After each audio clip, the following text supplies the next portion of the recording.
everyone, welcome back to our fourth and final stream of the day as well as the week. It's been a super fun week of digital illustration. We've had 4 amazing artists, and we're joined for our final stream with Andy Espinoza. Andy, thanks for joining us. Yeah, and thank you to everyone for staying with us and tuning in. So we're really excited to see Andy's piece. It's been progressing over the last 2 days, and slowly, but yeah, it's been getting there. Yeah, it looks amazing. Very inspiring stuff. So hey to everyone in the chat. Thanks for joining us. Today we have a portfolio review instead of a creative challenge. So this will be the final portfolio review of the whole week. So if you'd like for Andy to take a look at your portfolio, make sure to submit. And all that information can be found in the portfolio review tab. We also have our chat and win giveaway as always. That will happen in 30 minutes. And you'll be able to win some special prizes from Sticker Mule. So all you have to do is stick around, participate in the chat when the giveaway starts, and you'll be automatically entered into our random selection. So without further ado, Andy, how's it going? Welcome back. Thanks. It's been going good. Yeah, going well. It's been fun, with this piece that I'm going to be working on today. I've kind of drawn it out just with monochromatic, kind of values and drawing, and then now I'm going in with a little bit of color. So I'm going full color today, so that's going to be pretty exciting. That is really exciting. And hi to everyone in the chat saying hello to us. Hey, Hector and Hamza. We're coming from Adobe headquarters in San Francisco, but let us know where all of y'all are tuning in from. Yeah. And it's always really fun to see, how global everyone is, or where the audience is. So, yeah, absolutely. Could you tell us a little bit about, what you've done in the last 2 days, what you're drawing, and sure, yeah. So where you're taking it? On the first day, I basically just drew out just the basic drawing of the figure here. Kept it monochromatic, and I just felt like I could just kind of focus in on the actual drawing that way. Normally, you would go in straight with color and all that, but I felt like it would be a good idea in this case to maybe show some of you how thinking just in terms of monochromatic, just black and white. And getting that down correctly before moving forward could be very helpful. And so on the second day yesterday, I worked on the dress a little bit, kind of throwing on some color. And now I'm going to go back into the skin and throw on some color there, and then quickly throw on some color into the background and see where it goes. Hopefully we have enough time. But yeah, and as far as what I'm drawing, this is from a reference that I shot as far as the figure. So from a reference I shot at New York Bridal Week last year. I go to variety shows, and sometimes I draw from life, on an easel or in my sketchbook. Other times, I'll, even in between then, I'll just take some shots, and maybe I'll do a larger piece when I get home from that experience. So this is one example of something I shot, and I looked through the archive, before flying over here. I found something that might be cool to draw. So that's where I'm at right here. Cool. Yeah. Yeah. And I feel like yesterday, especially, you covered a lot of technical breadth in terms of things you were doing. So if any of y'all have any questions, feel free to ask in the chat. And as Andy's working, we can also ask him. Cool. So right now, I'm going to go ahead and start going to the skin. I put on a new layer. There's a variety of different ways you could just go on there with watercolor or, straight on with oils. I probably will be just working with oils. Actually, that's what I will be doing. Right now, I'm just going to use the multiply layer, and it's going to darken it a bit, but that's okay. And just to put down a general color, and I like to think in terms of putting a mid-tone down and then working my way outside of that. So from mid-tone out to dark and out to light. And so I'm going to use the Old Faithful. Let's see. Yeah, that's making it extremely dark, but I'm going to work on top of it, so that's okay. So it still is keeping the general values down. I kind of made a mistake there, so that's good. If I go over the lines a bit, that's all right. And I'm just going to work on top of this. My thinking is almost like in analog, you're just throwing watercolor on top of your drawing, and you let it dry, and then you just paint on top of that. And it's just so that color will shine through, and it's just a starter point for your piece. Wow, that's so incredible. And then we're going to quickly throw on color. It's also another way to think about this is almost like you're just coloring or toning your drawing, and then you just add on just a little bit on top of it, and you call it a day. And that's another way of going about it. If you look at Bernie Fuchs and his beautiful illustrations back in the 60s and 70s, actually, I think 70s in general, but you know, a lot of it was just heavy, just solely on the drawing, and then it's just like tinting it, basically, and nothing else. And that will held up. And so you could go in and out, deciding what you want to kind of keep as far as the drawing, and you know what you want to kind of get away with, just adding just a little bit more color and value on top of.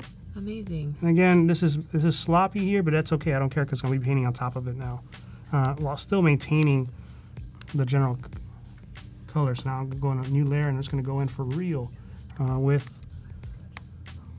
Old Faithful that Kyle loves, and I got to agree that I really enjoy it myself. So I'll go into the face here. Let me actually touch up. You just set the layer to multiply.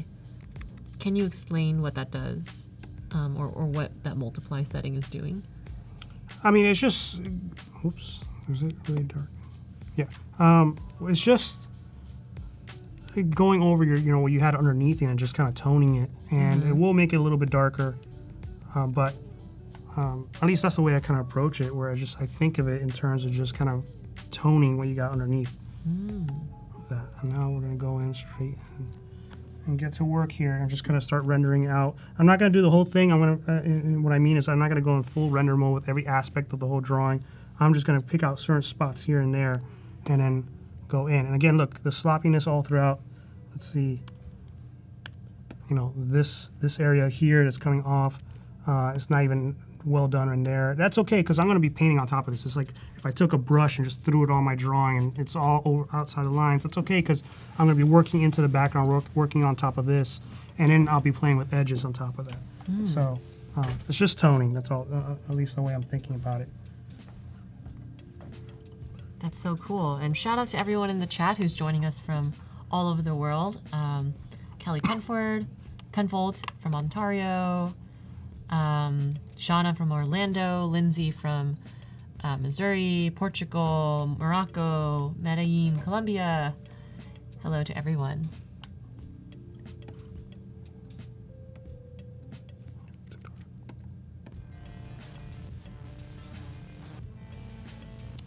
And also as a reminder, we have our last giveaway for the week coming up in about 20 minutes, and you'll be able to win a 100 pack of stickers from Sticker Mule.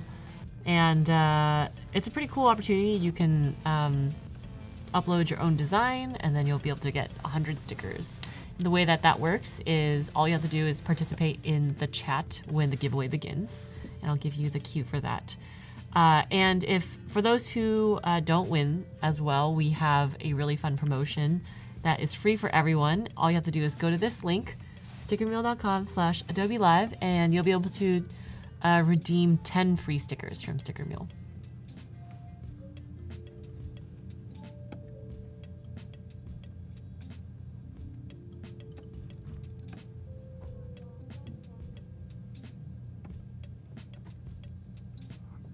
I always tend to, in my own work, like I like to go in with the warmth into some of the shadows, at least the warms that I'm seeing. So in particular, you always, at least, you know, where the blood is flowing, you're going to see it like in the nostrils, some of the ears, some of the shadows you're seeing along the face. I'll go in there with warms and start blocking out those warms, and then you could then play with the cools around that are kind of contrasting with it. So right now, are you like defining the jaw, or? I'm just kind of blocking in the general colors and the shadows that I'm seeing for the most part. And then, you know, go back in on top of that with some of the cools eventually. Like, you know, I see this cool right along here. Let's see. And for those who, you know, might be wondering what the difference is, can you really briefly cover, you know, what the distinction is between a warm and a cool tone? Well, I mean, you know, the warm colors being like red, orange, yellow. There's even warm cools as well. So if if you think about, it's kind of hard to talk. Maybe I could actually point it out in here. This would be an example of a warm, cool color. Purple being on the cool side, and then this is probably still kind of purple, a little bit on the blue purple, cool side. And so sometimes that kind of throws people off as far as, which cool or colors and warm colors to use. And I always just try to think about it as a combination of, a cool contrasting with a warm. That's all you basically need. So, you could have a whole face that's just all blue, let's say, and then you just put a couple warm touches of maybe like a pink or red on the, where the blood usually circulates on the face. So maybe like a little bit on the nose, a little bit on the lips, a little bit on the ears, as far as the fingers, like the whole hand could be cool, and then you just have a little warm touch at the tip of the finger. And, elbows is another. I see that in illustration all the time. Elbows, there's just a little warm touch. And if you just have the warms and the cools in the right spot, that's all you need, basically. So you could always kind of go back and forth with that. Cool. And just, and just play with that contrast. So maybe like I've done that where like in my own Instagram, you can see that I have like a face where it's just all green as a cool, and then like a red on the lips. And it's just playing with that back and forth of that contrast of like that blue one. Yeah, like we could pop it up on the screen really quick. Yeah, and it's just a cool way. And it's not something that I necessarily done myself. I've seen so many artists and I kind of approach it that way, where it's just all blue, all cool, and you just have a couple little touches of warm, here and there. If you scroll down to a couple other ones, keep going. Do we pass it? No. Oh, down there. Yeah, you can pick the green or the purple one there. This yeah. one? Yeah, sure. Same thing, right? All green, and you just put a little warm in a couple spots there. It's just that you're just playing off of that contrast between warm and cool. So, honestly, you could almost pick any warm and cool colors if maybe you're painting something that's realistic, and you could pick any warm color as long as you're seeing it as a warm, and any cool color as long as you're seeing cool, and it'll still react the same way. You'll still kind of interpret it as like it's an actual figure and it seems realistic. My teacher back when I was going to college would always just say, just get the temperature right.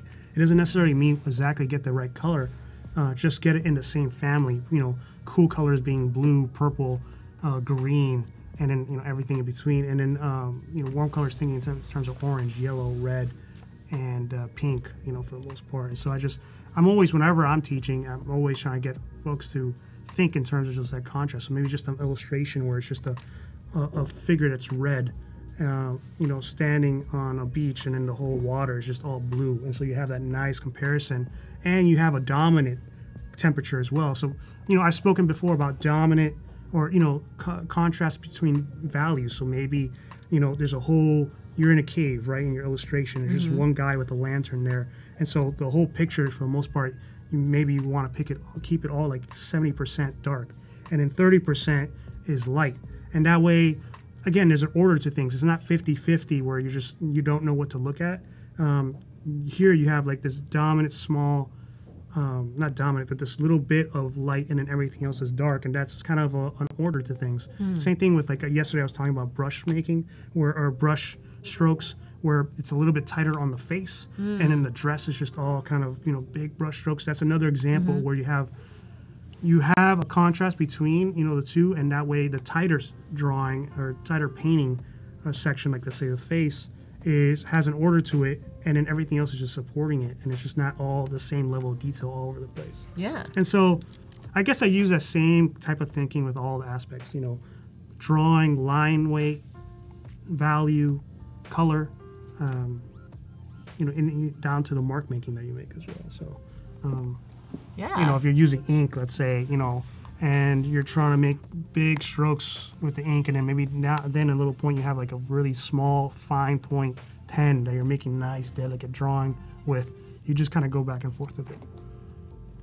Sweet. Thank you for that explanation. Yeah. Yeah. Let us know if you have any other questions for Andy, if as he's drawing and painting, if there's something that kind of piques your interest. Oh, wow, that's way off.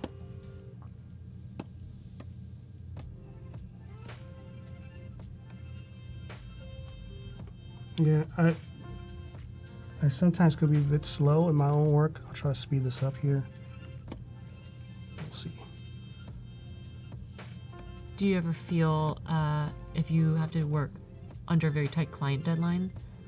I just stay up more hours. Oh, okay. Yeah, that's the solution, I suppose. Yeah.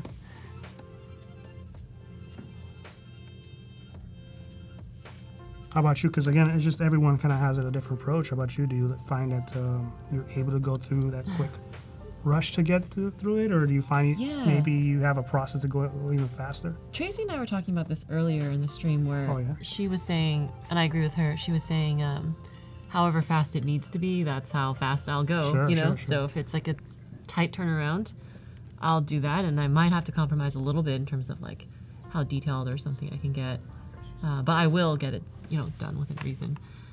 Yeah. But of course, I think there is something nice about being able to like experiment and explore, and it's pretty difficult to do that if you have a extremely tight deadline.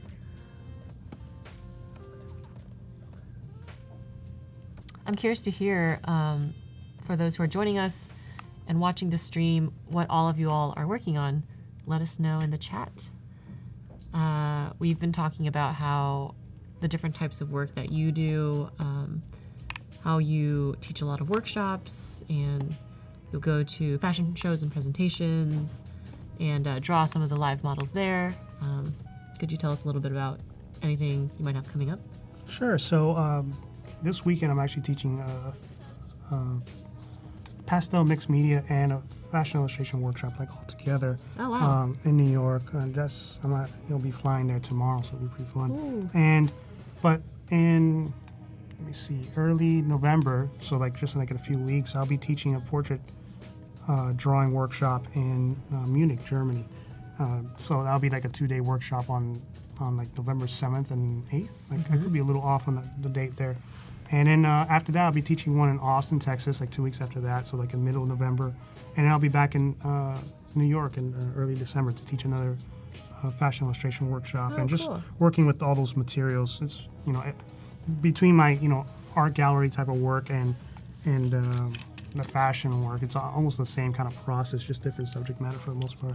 Yeah. If any of you all are in any of those places, you should definitely check it out and get to see some of this in action in person. I'm seeing Joseph's working on an illustration of the Taj Mahal. Alexandra is working on a vector image for a coloring book. We've got holiday signs and some email templates. That's cool. Yesterday we got to take a look at Andy's sketchbook, which was also really fun. Yeah, it was neat. Yeah. I never even anticipated that. I wish I brought more. Yeah. It's cool to see like what people just naturally and candidly will draw. Yeah. When there's like no one is telling you what to do. It's just like, I would draw that anyway. And like I mentioned yesterday, I mean, there's a point where you're just in your studio for so long and you're just working nonstop that I'll take a break and let's say I've been in there for days, just kind of trying to get a project done. I'll get my sketchbook and walk out to like a cafe nearby, or a coffee shop, and just kind of draw away for at least an hour, just so that I'm not in the same kind of environment all the time.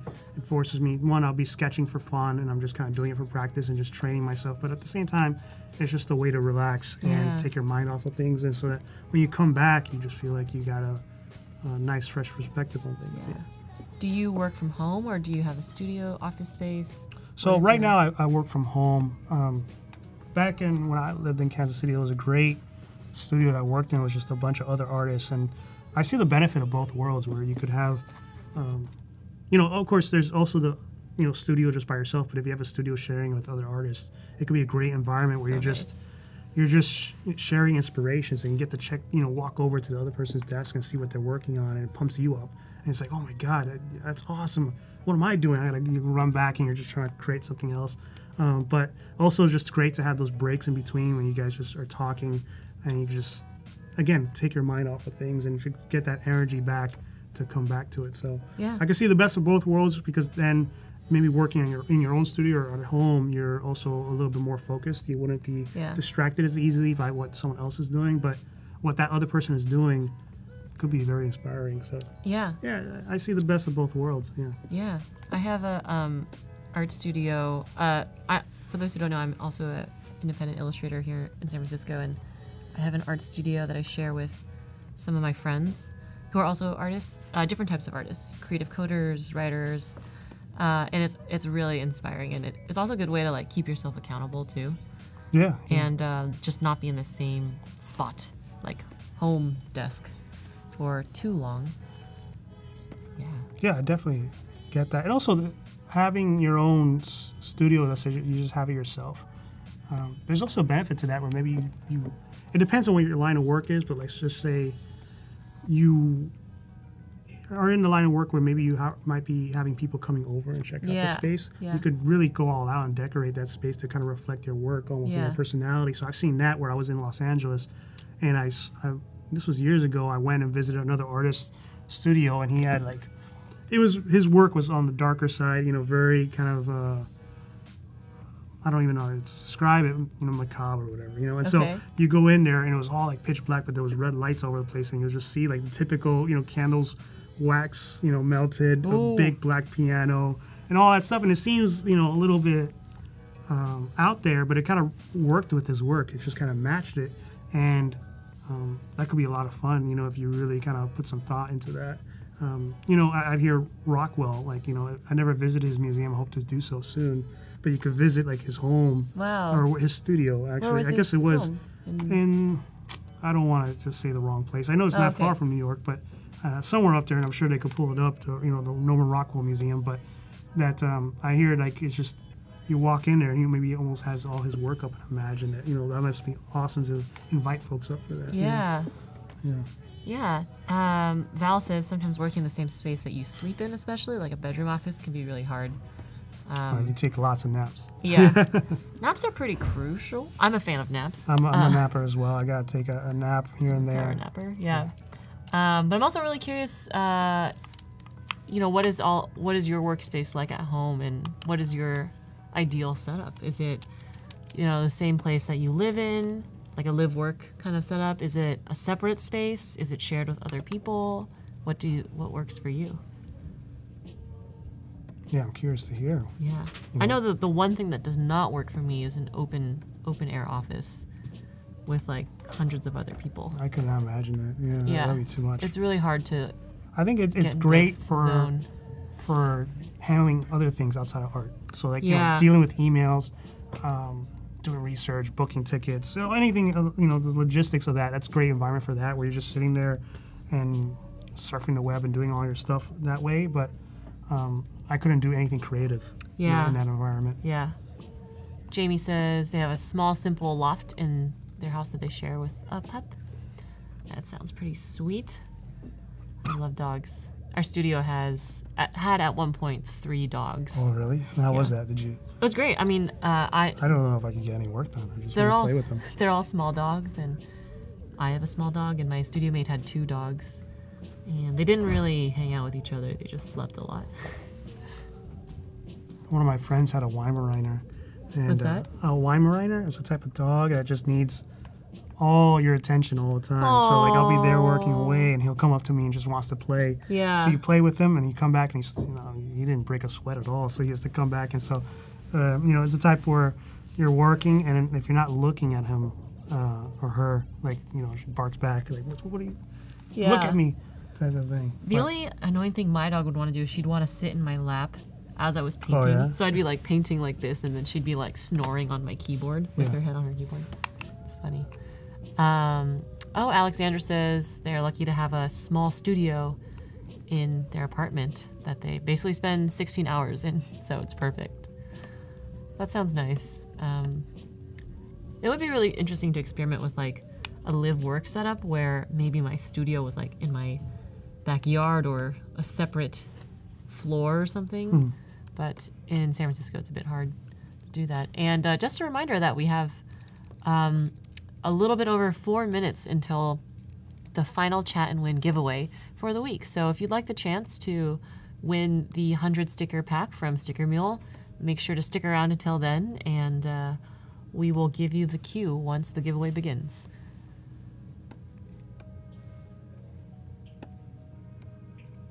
So I'm still blocking in, and I've been working kind of rather small this whole time. I'll start trying to go in bigger shapes here, and hopefully you get far enough where I could just start throwing in, where I won't get too caught up in trying to get in all the details here and just kind of start throwing in the background, which I'll be kind of making it up as I go. I mean, I do have a reference of just basic flowers I thought might be cool just from the show. I did have in the background of some vases. Maybe I'll throw that in there. We'll just kind of go play it by ear. I'm also really enjoying the pun appreciation in the chat. To Jamie, who said, sticker around. Yes, sticker around, stick around.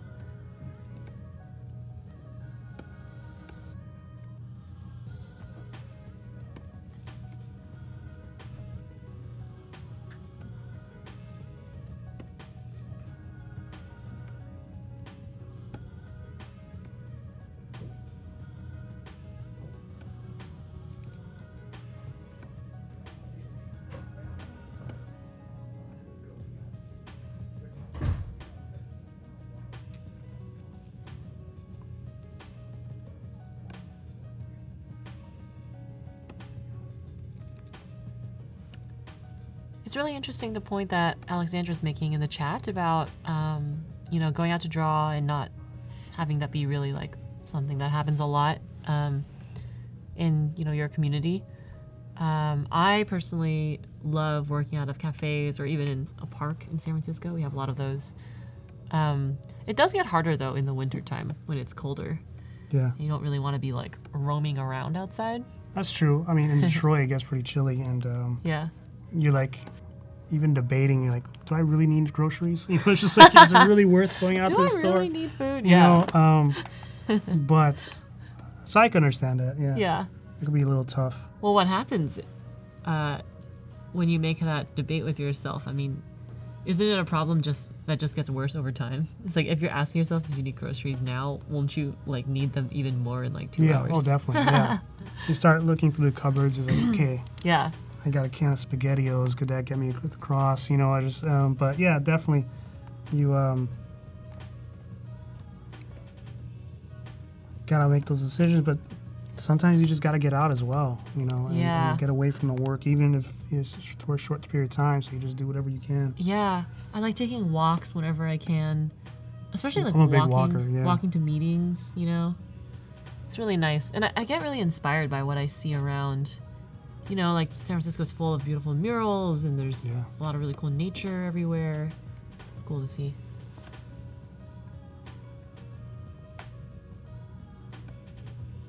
Even just like walking around the block, you know, just to get out and just kind of get moving. Because I just need to, especially when I'm thinking a lot. I'm a big pacer. You know, just like I need to move and be in action in some way, just to kind of think about it. And so yeah, any movement at all, you know, just walking around the block, you know, walking to a store just to get one little item, and just to think about my piece or think about anything, and then come back with fresh eyes is always good. All right, we've got just 10 seconds until our chat and win countdown ends. So make sure to stay tuned if you'd like the chance to win some fun stickers.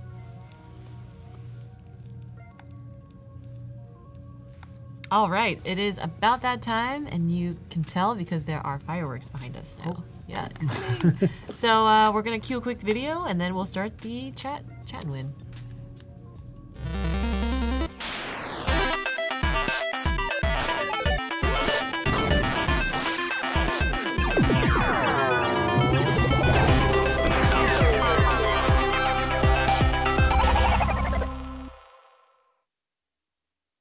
Everyone, it's time for chat and win. In order to enter, all you have to do is participate in the chat. You can say anything you want, and we'll just be selecting someone randomly from all the chat participants. The prize is pretty cool. It's 100 free stickers from Sticker Mule. So you can put your artwork and hand them out to people, stick them up. Yeah, and this is the last chat and win of the week, so it's pretty exciting. Oh, I see Manuela says, I am shaking. Oh, congratulations to Mattis Poldsar. Congratulations! You have won a really awesome prize. And for everyone else, if you didn't get a chance to win the giveaway this week, don't worry. We still do have a really fun promotion from Sticker Mule that is basically the same gift, same prize. It's just 10 stickers that you can have for free. If you just go to this link, you can upload your artwork and you'll be able to get your stickers delivered to you. I looked at this link earlier, and for me in California, the shipping was like 4-day turnaround, which is like pretty great. So check it out. It's pretty awesome. Yeah, Manuela says they just ordered the 10 stickers, so congratulations. And thank you to everyone for participating this entire week. So now that our final giveaway is over, we'll start the countdown for the portfolio review, which is also the final review of the week.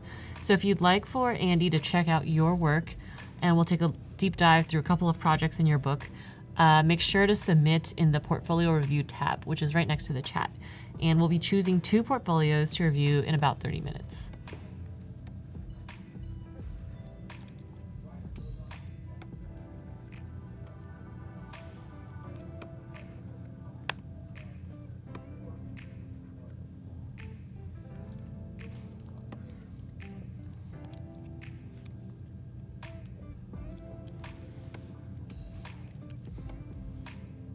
Jazzy says that this makes them want to oil paint again, watching you.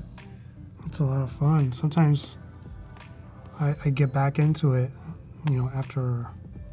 I used to be all about oil painting, and then I just took a break trying different other media, and then I every so often I look at my tubes of oils and I'm like, I miss you, friend. So I just like kind of come back in. My old friend. And, play with it for like months at a time, and then, take a break from it. I guess I am that way with most media, and...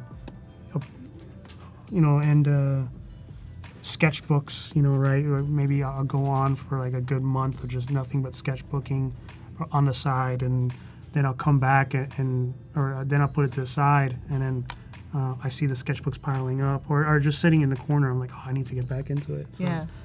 Maybe that's just part of life, where you just kind of go in and out of different things, and you just part of the journey is just trying new things, but also returning to some of the old ones. Your old friends. Yeah, just to see, things with a fresh perspective. I really do feel like that. I feel like that sometimes about Kyle's brushes, actually. Like sometimes I'll be like, I gotta stop using these brushes. I just always use them. My like favorite chalk brush or whatever. And then I'll come back after a couple weeks. I'm like, oh my God, this is such my favorite brush. Like, really? Yeah, so fun. Joseph says that they love oil painting in Photoshop, love not having to wait for it to dry. Yeah. Definitely a great benefit to it. Yeah.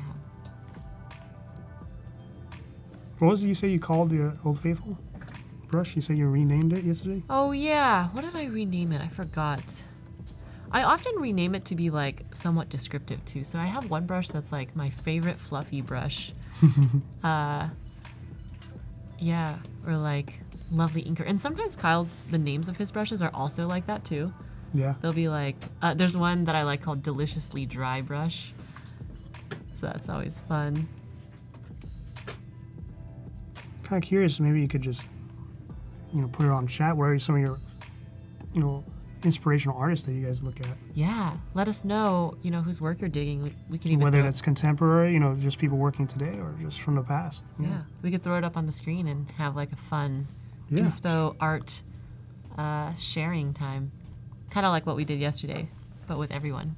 Even after the stream ended, we just kept on throwing out names in it. It was really cool.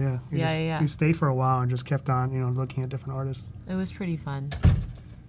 I think it's just really fun to like look at people's like progression too, and like their growth and the themes that just show up in their work over time, not just in one piece, but it's pretty inspiring actually.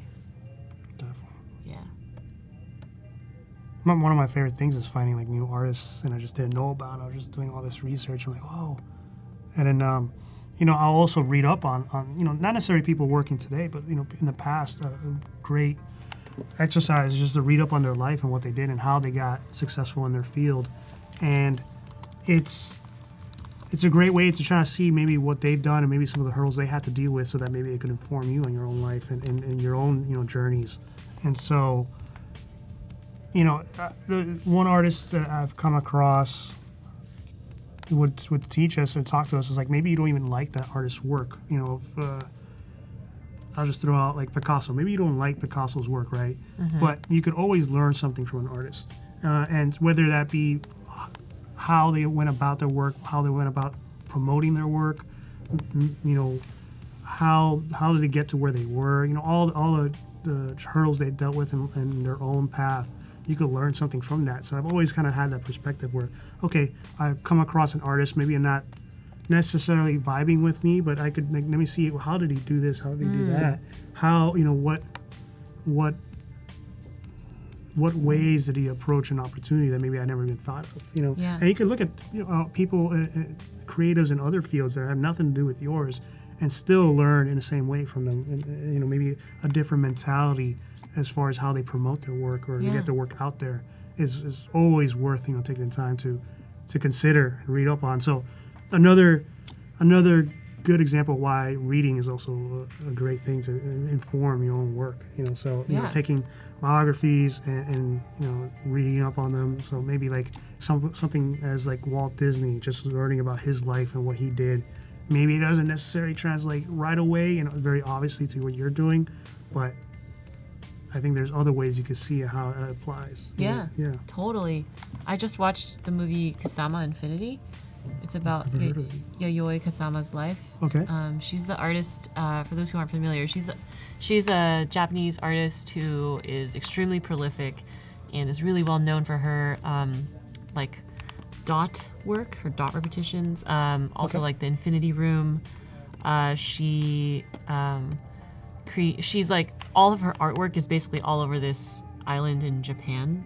I can even pull up her work. It's pretty amazing, and she's like, one of the most successful living artists today, I would say, just based on like the number of people who have experienced her work and her reach, her success. Where did you watch it? At the Roxy Theater in San Francisco. The movie. So it's in theaters now? Yeah, it's in theaters now.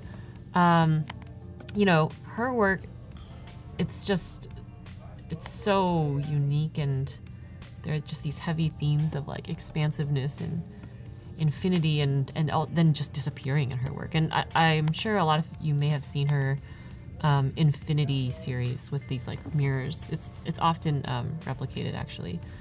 But and so the movie Kusama Infinity is about her life and the struggles that she went through as someone who came from rural Japan and tried to enter the New York art scene in the 60s, and the challenges that she faced as a female and a foreigner.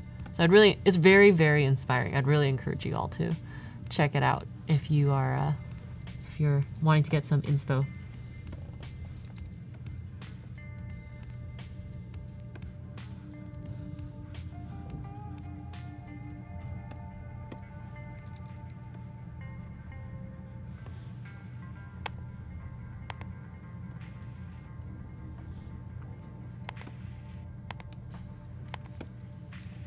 So if you're just joining us right now, we are with Andy Espinoza in the fourth and final stream of the day as well as the week. It's been it went by fast. I know, it went by really fast. Yeah. I thought it was Monday last night, actually. I was talking to my friend on the phone, and I was like, wow, I've got a lot to do this week. And he was like, what are you talking about? Isn't it almost over? And I was like, oh my God, I thought it was Monday. It's been a really cool week. It's been cool to see everyone's work progress. With Dave, Tracy, Aldo, and now Andy. Next week, we also have a really fun lineup of guests, so just make sure to check out the schedule tab if you're interested in seeing what's coming up. Next week, the theme is graphic design, so it'll be a fun time.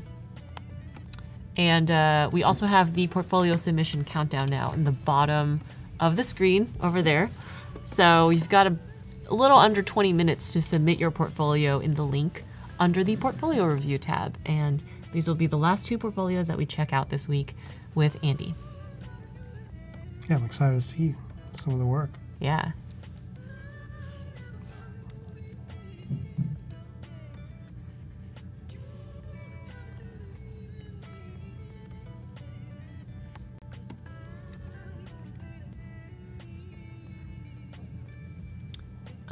If you were not an artist or illustrator, what do you think you would be? What I'd be doing? Yeah, what would you be? What are like other interests that you have outside of art? I guess that's my question. That's all I know. Yeah. Yeah, I don't know. I thought about as a kid I wanted to be a video game designer. Oh, cool. But that was as a kid. That's a tough one. Yeah, I wouldn't know.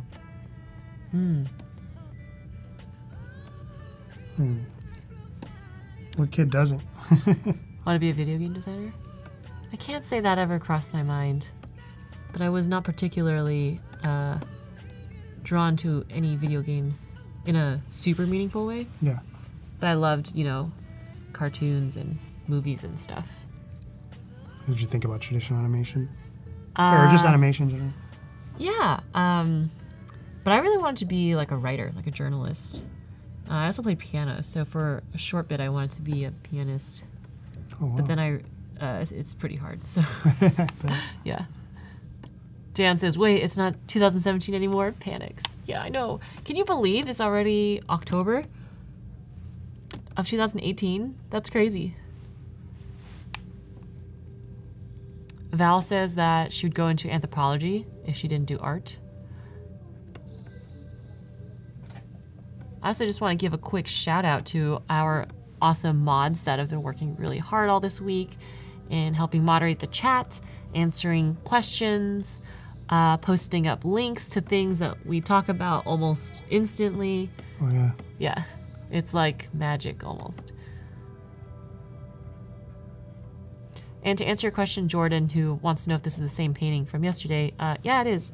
Andy has been basically working on this piece through the last 2 streams, and he's now in his final day of working on it. So it's an evolved version. So now I'm just making some quick marks into the dress. I still haven't finished. I mean, I'm just blocking in the skin, but these are usually pretty fun just to kind of go in there and just kind of make some nice marks to kind of indicate some of the nice designs in the dress. But you're not necessarily concerned with matching it, per se. You're just kind of giving suggestions, and I think that just adds a lot more fun to it. As opposed to trying to kind of copy it, you just kind of go in and put some, quick marks here and there just to indicate it. And we're going to be able to just kind of fill that in our minds, that there is all this nice little decorations on the gown.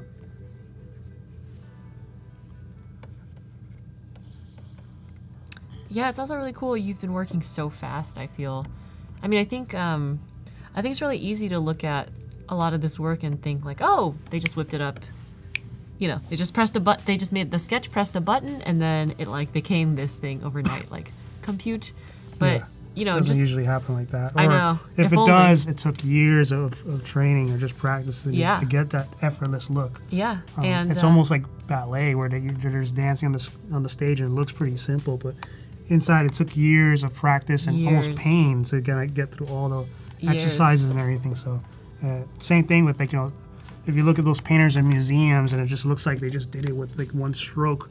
In reality, it's oftentimes they threw in a lot of thick painting and built it up just to get to that last stroke at the end. And it's just like, it's almost a trick to make you think that it was effortless. In reality, all the years of practice, but also just building up that painting to get that effortless look. It's not necessarily something where they just came in all dressed up in a nice suit, looking all nice, and then just dipped their brush in a couple times. Yeah. Oh, and then called it a day in 5 strokes or something like that. Yeah. Yeah, I would say it's probably like a beginner's misconception even.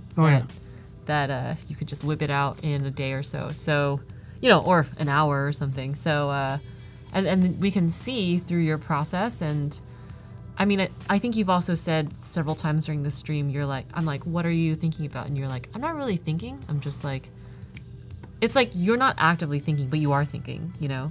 And we see how much skill requires. There's certain stages for that, for sure, and other stages where you do got to really pay attention. You know, your process work, you want to pay attention for that. But yeah, there's usually stages where you're relying on all the practice that you've done in the past, and so you could just kind of rely on that to kind of take you through and not necessarily be worried about every single mark that you're making. Yeah. You know, you don't have to be hyper focused on every single mark. There's some that you just kind of lay it down so that then you could then eventually put in that nice focus mark at the end. Yeah, totally. And I mean, this is already like so fast, I feel. So yeah, thank you for sharing your process with us. Oh, thanks. Yeah.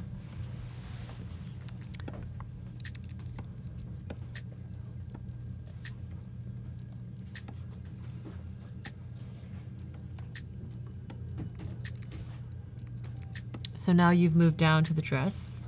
Yeah, I kept in the same layer. Usually you have a different layer, but we don't have much time, so we're just gonna go for it.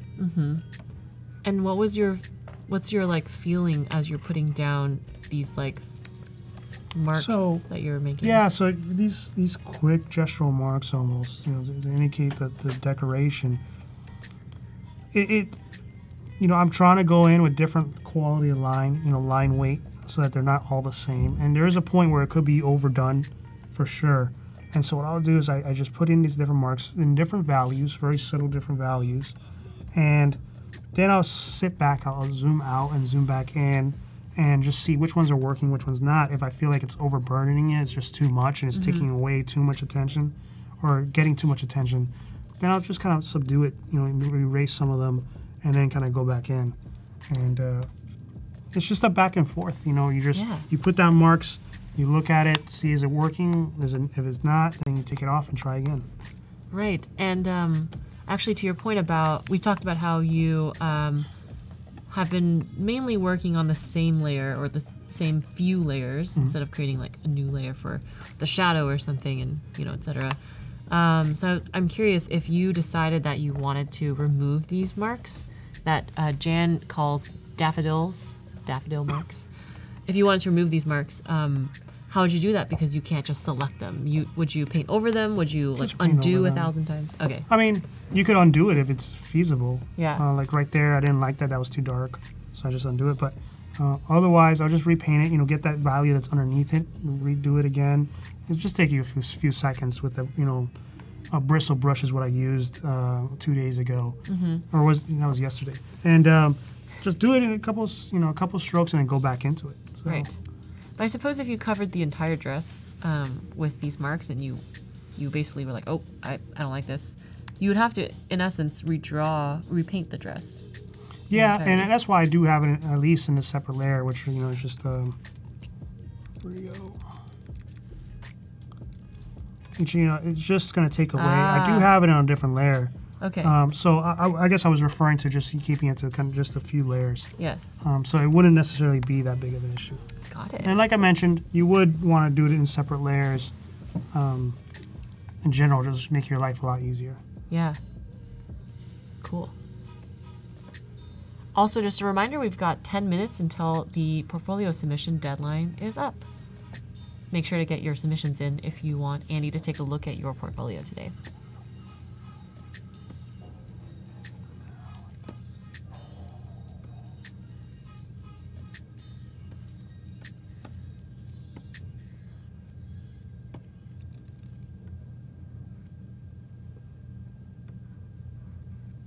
I have a question for you, actually. That's, I guess, more on the like technical or like process side.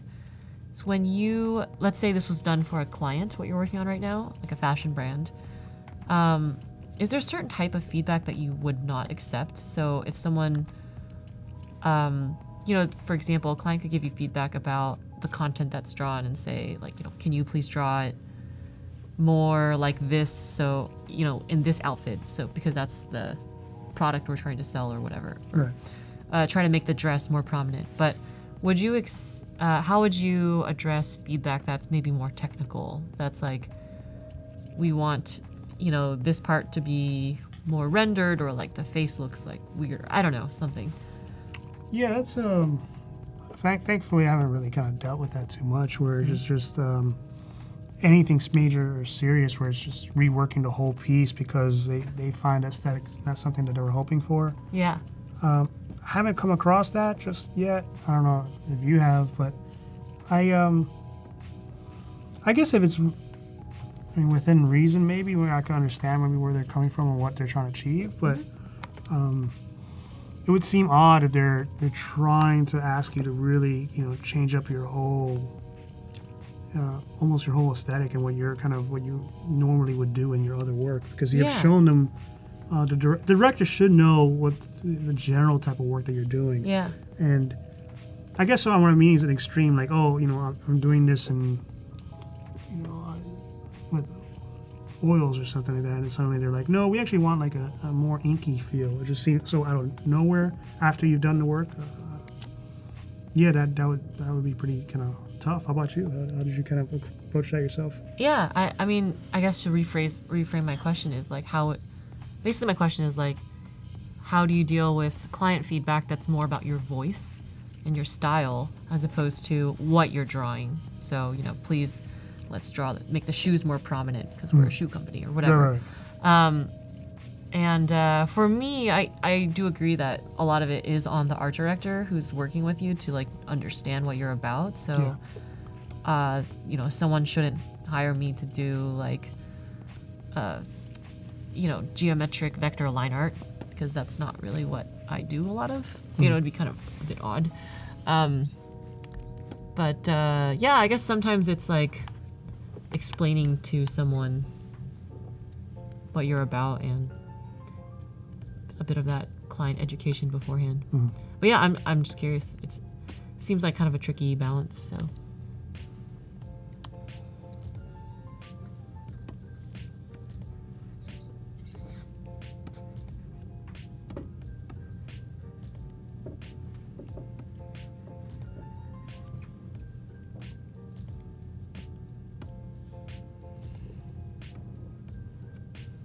Jan mentions that he likes how you don't just use gray and white on the dress.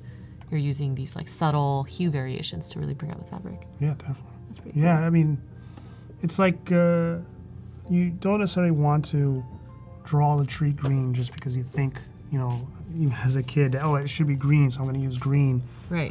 You should always kind of look at, and you'll always find subtle colors, in all colors you're in there. So it's not always going to just be pure white. At least if you're trying to do kind of almost a little bit more on the representational side. If you're thinking graphic, then yeah, you would just kind of make it just one color for one shape per se. Yeah. But on the other hand, if you're trying to go on a little bit more representational side, you should definitely notice some of the beautiful colors that you find in all different objects. Yeah. So right now, in relation to your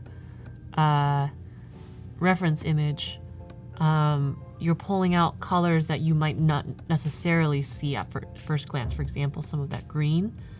And is that something that right now you're just trying to really push those colors or like inject your own interpretation now? When I do the first layer, and this is the first layer in color, I'm trying to go through it as quickly as possible. But I usually do it a very saturated almost. It doesn't, like right now that from the reference that you're seeing and this coloring, this color is pretty saturated in certain parts and not necessarily the right highlights are in there.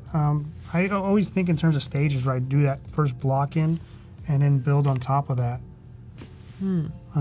with the correct. So that it's kind of like almost mixing on top of, and you're having some of it showing through. Interesting. Thanks for sharing. And so like, with the dress yesterday, you're seeing all the colors I put underneath it, and then I went back in with larger brush, and now I'm going back in with a little bit more detail. And then I would really kind of tighten this up a little bit more. Sweet. And just another friendly reminder, you've got under 5 minutes left. The portfolio submission deadline is over there, in the corner of the screen, but to submit your portfolio for Andy's review today.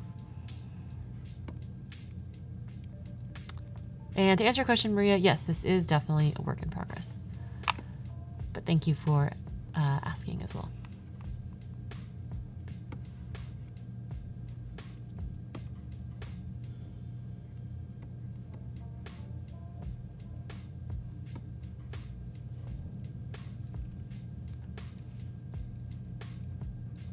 When you were young, did you do a lot of art as a child? Yeah, so it was on and off again. You know, you're interested in other activities, but you know, I always come back to art. Really? And it was just a consistent.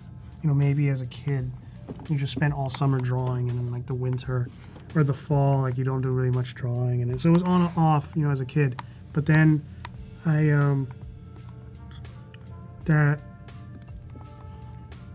I always came back to it regardless of the year of elementary, middle school, you know, and I just found out, I guess, through time that I just kept on enjoying it some more. So yeah, as a kid, I always drew it. You know, I would draw first, like, you know, comic book characters and all that, and then you know, a lot of different portraits and all that as a kid, and as it just evolved throughout time. So I, you know, started off with graphite, and then I eventually go into you know, color pencil, and then try on some paints. I didn't understand painting at all as a kid. I just didn't register. I hated the brush, and then but I kept back into it, and then I think by high school I was really, you know, diving into, you know, some Photoshop. And so it was like really kind of a mixed restaurant of experimentation as a kid. Yeah, and then you said in college that's when you discovered certain types of painting, I believe. Yeah, so you know, just figurative painting for the most part. So I would play with oils for the first time and all that, and just kind of jump into all the different medias. Isn't it cool when you know, are introduced to a medium or a way of drawing or painting that's really new to you, but it just like makes a lot of sense. And you're just like, oh wow, something is just like clicking. Yeah, like I really like this, you know.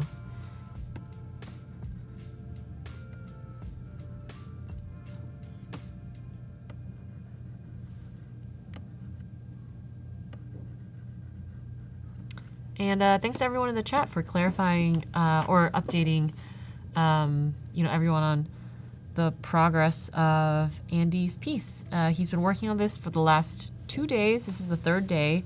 Started off with a sketch and then is now moving into blocking out some of the colors. So you're watching this unfold in real time.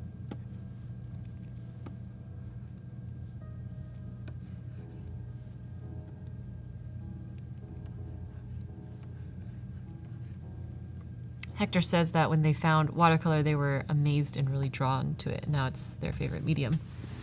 And I'm curious if there's a medium that all of you in the chat are really into or just feel kind of at home with. For me, I would say it's like definitely colored pencils. Or in a way, I actually feel this way about like making large scale paintings that are very shape-based and not quite so lushly rendered as this, but yeah, more, it's kind of hard to explain, but yeah.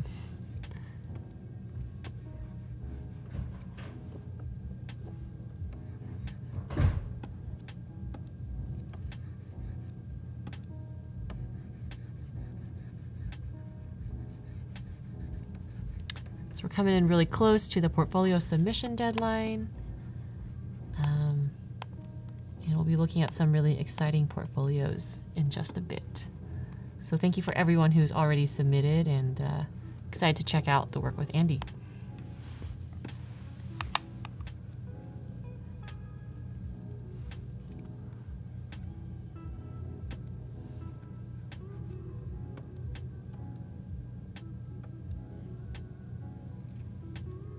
All right, the submission deadline is up, so we're going to jump straight into the portfolio reviews in just a bit after this video.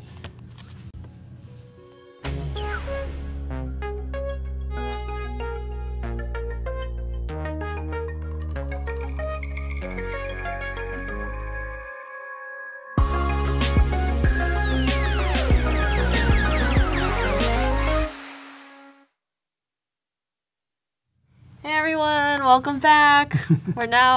We've transported. We are now in a magical spaceship of portfolio reviews. We're no longer on Earth. We have blasted off into the artistic worlds of 2 artists that Andy will be reviewing their work quite soon. So thanks to everyone for submitting, and like I mentioned before, this is the fourth and final portfolio review session of the day. So yeah, let's go to space. So first up, we've got a portfolio submission from Hal Lee.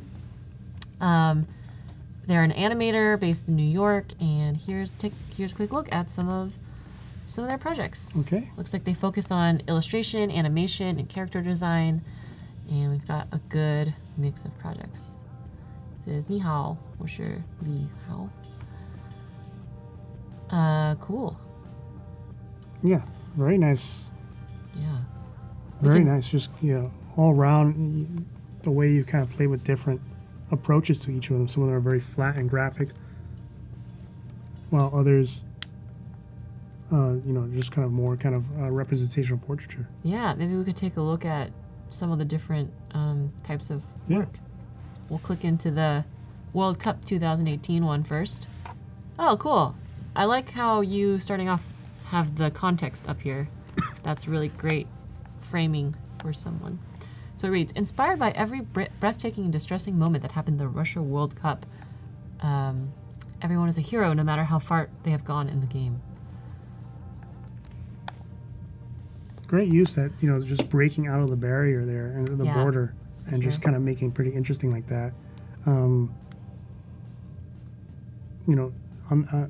that left piece there, maybe the ball on the corner on the bottom right there is almost just like almost a tangent because of that shadow going off with that border on the top left side of the ball. Could be just like a little bit too much of a tangent there, where it's just edging up on the edge just a little bit. Outside of it, I mean, I think that's a great piece. Yeah. Well, a follow-up question is, if this person wanted that tangent to be intentionally there, how could they make that work? If they want, is that possible? Maybe they could push it more to be more intentional looking, or? Yeah, I mean, that is a tough one. If you wanted that tension to be there, the theme with the hero might be just what's throwing me off on that. But maybe if you made that just a little bit larger size, could help out with that. But otherwise, like I said, that I think it's a very strong, as far as shapes go, and the contrast, between, with the lights and, the midtones and some of the darks and just a couple of spots here and there. The dominant midtone of that background, and then you're just limiting it to just a couple of lights and just very few darks, I think is very strong. Yeah. I also like how you did the spectators in the background in this less rendered way. I think I get that you're this is like a bit stylized, but I think the proportion of the knee compared to the other knee is throwing me off a little bit. So that's just something to keep in mind. Cool. Oh, sweet. Yeah. I love your style. It's so fun. Really nice play with the colors and those shapes. Yeah. And some of the lines in there. Yeah. Yeah. Very cool. Oh, awesome.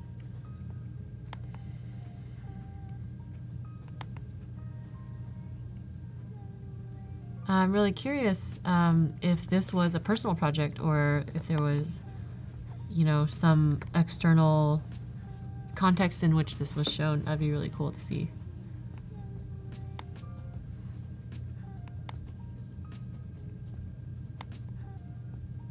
Cool. Yeah, very nice. Yeah. Wow.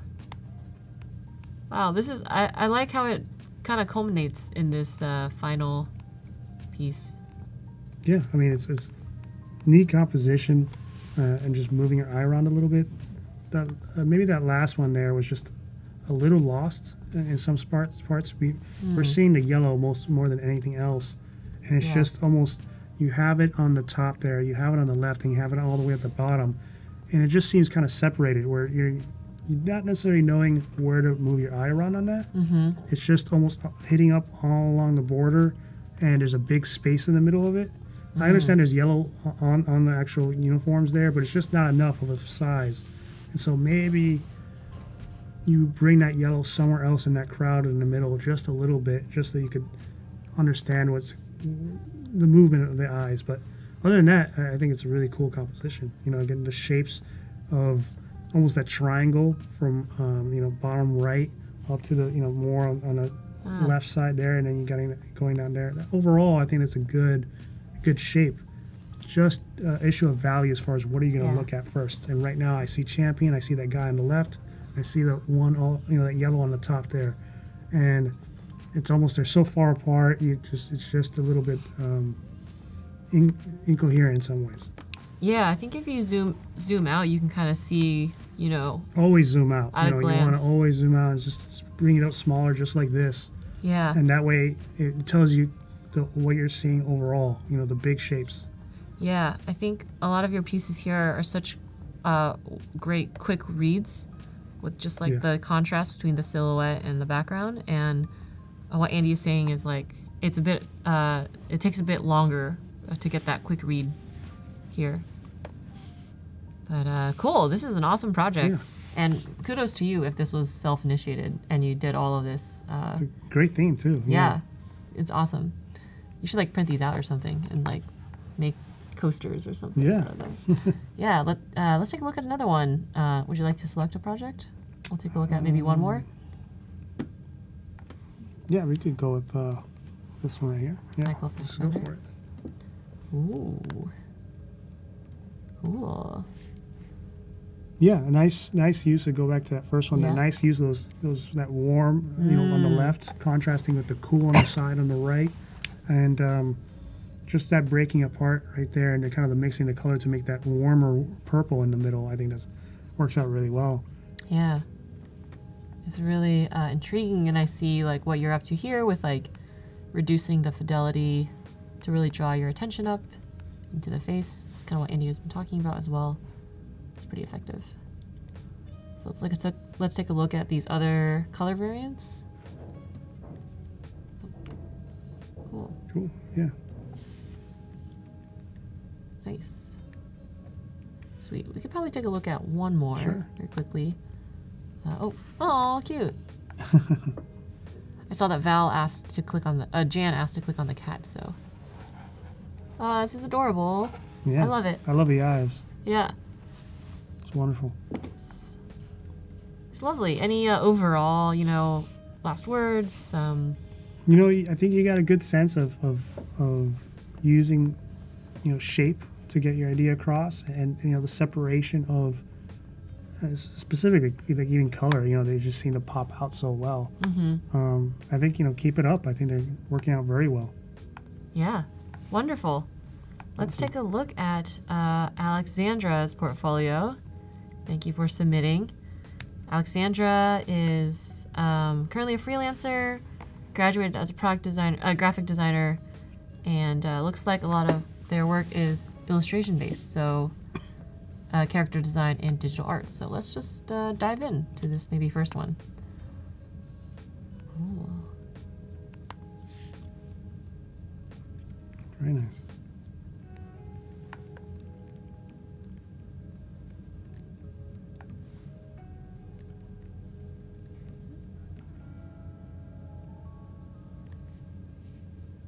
Wow. I'm really curious what this project was of. Or, oh, it says portrait commissions. Portraits in a full illustrations for an in-development card game.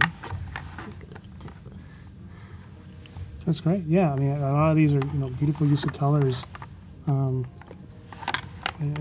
lovely drawing. I could take this out. Yeah. Oh yeah. Alexandra says that they were too shy and tried just in case. Well, your work is awesome, so I'm glad that you did try, and that now we're looking at your work. Great mood with this, and the way you've kind of had some separation of brush strokes even.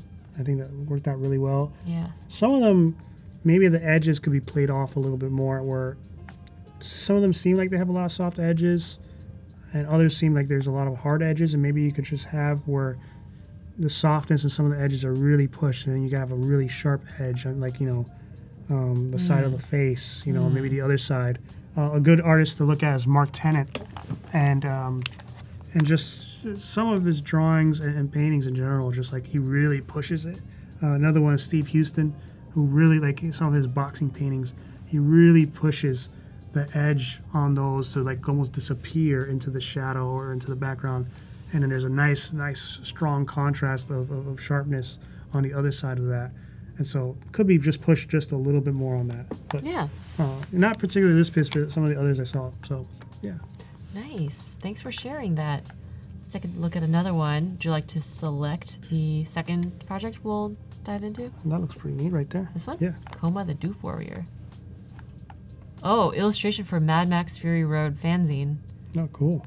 Yeah, I did not watch that movie, so I don't know what this is, but it looks pretty rad.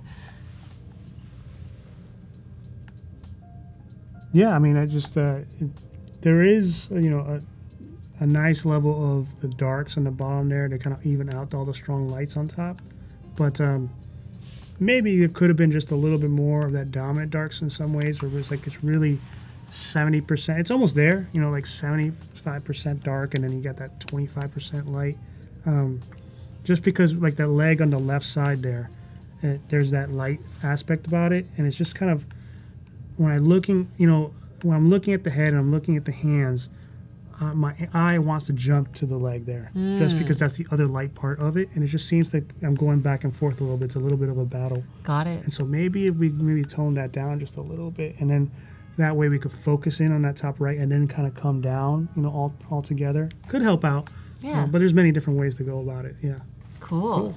Do you have any general thoughts, parting thoughts for? I like the colors that you're playing off, and it has this nice feel, to your pieces, and even the way you're playing with some of the lights in your pieces.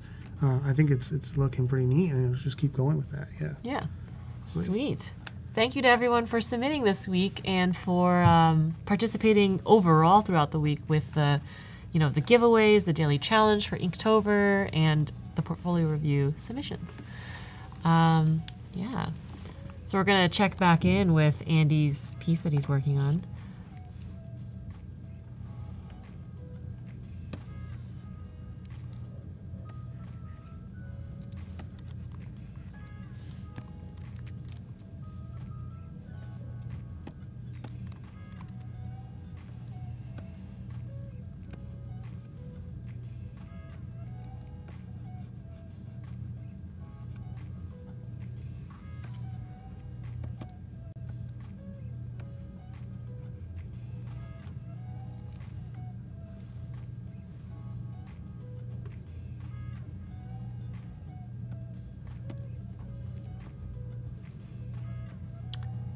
This is also the final stream of the day, as well as the week. So if you tune in next week, the theme will be all about graphic design. So if you have any questions for Andy, now is the time to ask them in your chat. We've already learned a lot about your process, what inspires you, and like artists that we both like. But let us know if there's any last and final conversation topics that you'd like to explore.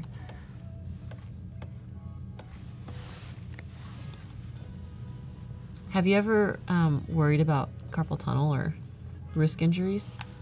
I haven't gotten to that point, but yeah, it's something that you definitely should look into. Yeah, I just haven't dealt with that, but definitely want to. Yeah, we were talking about that, Tracy and I, earlier. Oh, yeah. Today. Yeah, it seems like some folks in the chat also had some experience with that too, and I think a lot of it's like preventative, just making sure you're in a healthy position and not doing things like putting all of your body weight on your like drawing arm, for example. Yeah.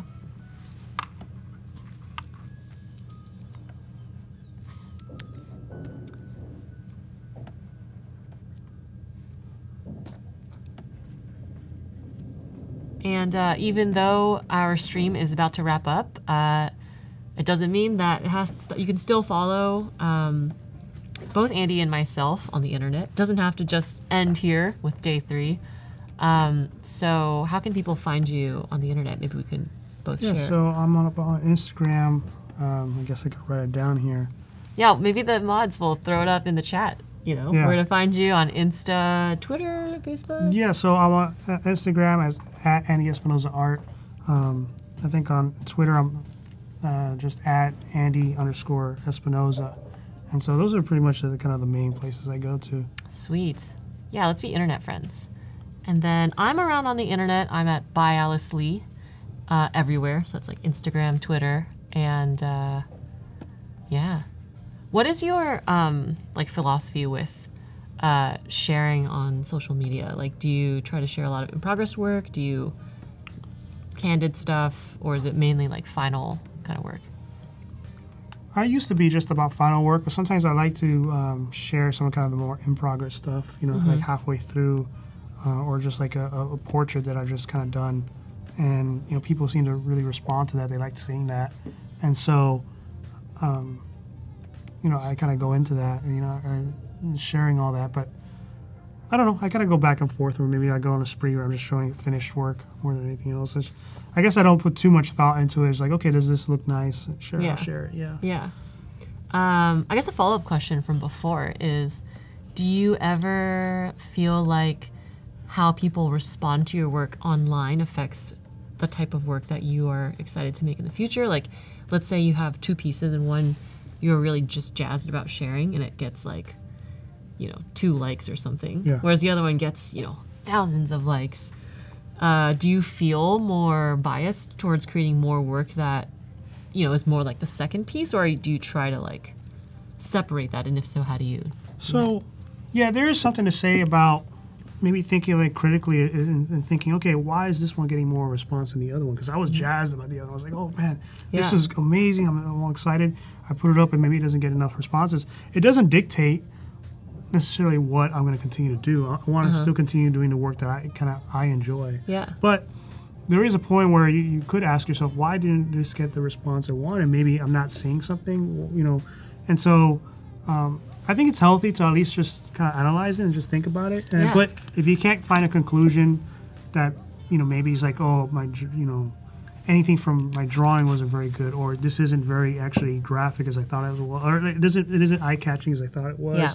You know, you could learn from that, but outside of that, if you can't really come up with a conclusion that like informs you and you can understand, then I just say, you know, just keep on doing what you enjoy, and eventually you'll find folks that really like it, and then you continue doing it. But I mean, it could be a lot of things. It could be the algorithm one day. Oh, that's you know. true. You could just never know. Yeah, or it could be maybe your audience is just more into, I don't know, cars or something, Right. and you just like drawing food, and it doesn't mean that your food drawings are Right. bad. And, It's just, and that's exactly. That's why I say keep on doing what you enjoy, and not necessarily let likes, you know, dictate what you're doing. Yeah. But it's hard when it's like a number, you know.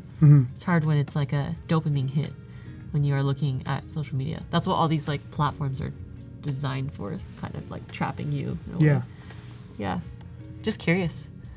And also thanks to Val for posting up all of the links. The party doesn't have to end here. You can still follow along and maybe even see where this piece and more pieces go with Andy. Oh, the time flew by again. The time flew by again. We have about 5 minutes left. Wow. Yeah, final stream on the final day.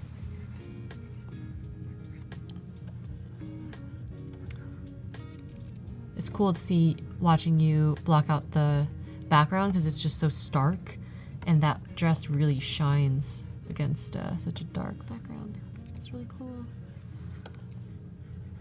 So I'm going to play with maybe playing with some of the edges here. We'll go with a bristle cut. Let's see what that's like. Yeah, I'll play with that for a little bit.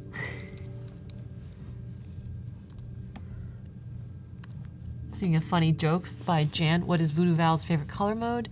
CMY Kylo.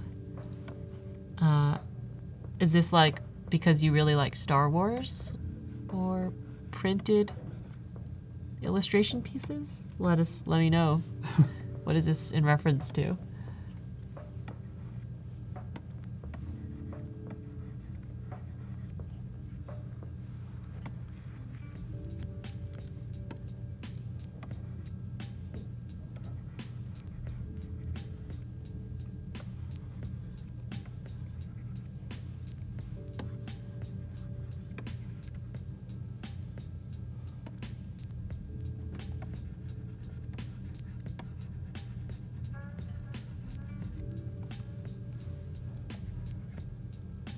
Okay, Val says that it's because Star Wars is 80% of my entire being. Okay. Cool.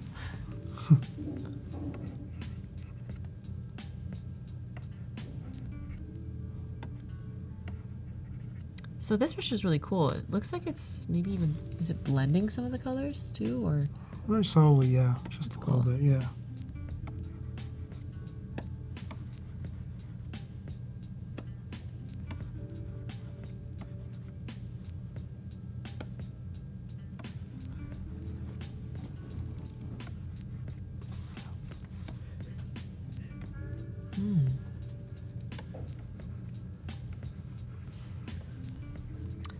So like I mentioned before, because this is the last stream of the week, we won't be back tomorrow, but if you come back next week, we have a really exciting lineup featuring some graphic designers.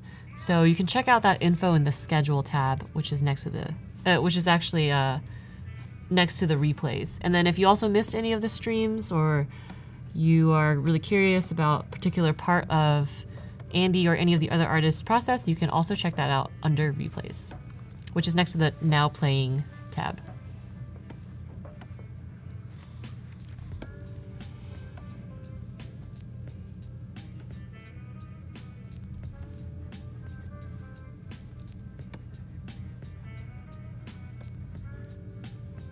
I really like this, it's like this gauzy effect, you know? This like really soft. Yeah, that's the idea. Touch Try to get some soft edges there, and then have some of the harder edges, like maybe like this stroke right here, just a little bit harder there, just to contrast off of it.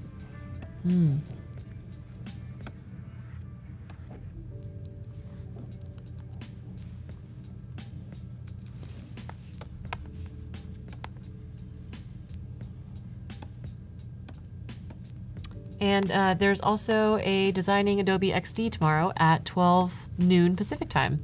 So if you miss the live streams, never fear, there's one tomorrow as well as next week.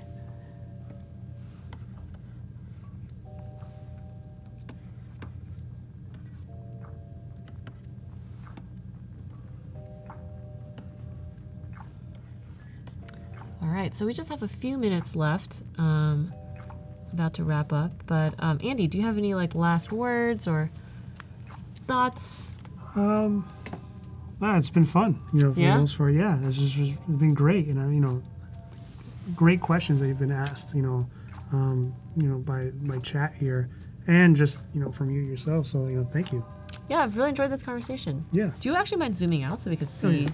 It's a work in progress piece, but amazing to see how it's evolved all the way from up there, the reference image, through the sketch phase, and now into this color blocking state. Really cool stuff. Yeah. Yeah. It's been a lot of fun. Yeah. Well, thank you again to everyone for joining us. It's been a very inspiring week. I personally feel like just going home and drawing. Well, I have been, but I hope that it also inspired all of you to like try out new things, maybe take some of the new lessons that were talked about and try to apply them in real life. But it's been a lot of fun, and we'll see you again tomorrow at noon for the Adobe XD stream, as well as next week for graphic design. So thank you very much for everyone who participated. Bye. Bye.